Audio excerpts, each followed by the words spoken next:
পশ্চিমবঙ্গ সরকারের যুব কল্যাণ ও ক্রীড়া দপ্তর আয়োজিত এবং আমার বর্ধমান 2 নম্বর ব্লক যুব কল্যাণ দপ্তরের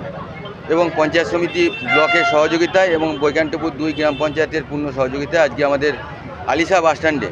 সারা রাজ্যব্যাপী যে রাখি বন্ধন উৎসব হচ্ছে, এখানেও সেই মতো সেই দিনটাকে আমরা সংস্কৃতি দিবস হিসেবে পালন করছি। এবং এই রাখি বন্ধন উৎসবের মধ্য দিয়ে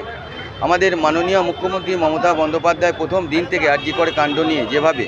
তিনি উপযুক্ত দোষীদের উপযুক্ত শাস্তি এবং ফাঁসির নির্দেশ দিয়েছেন, ফাঁসি যাতে হয়, আমরাও এই মঞ্চ থেকে আমাদের এই অনুষ্ঠানের মঞ্চ থেকে আমরাও দাবি করছি যে আমাদের কলকাতা আরজি কর হাসপাতালে মৌমিতা দেবনাথ এবং আমার বর্ধমান 2 নম্বর ব্লকে নাদুরে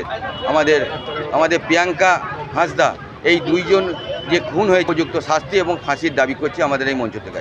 আজকে বর্ধমান পঞ্চায়েত সমিতি এবং ব্লক প্রশাসন তার সঙ্গে যুব কল্যাণ দপ্তর এর উদ্যোগে রাখি বন্ধন উৎসব, যেটা সরকারি একটি প্রোগ্রাম, সেটি পালিত হলো আলিশা বাস স্ট্যান্ডে। চলতি সমস্ত মানুষকে এবং মিষ্টিমুখ করিয়ে দিয়ে সৌভাতৃত্বের একটা বার্তা পক্ষ থেকে সর্বস্তরের মানুষকে দেওয়া হচ্ছে।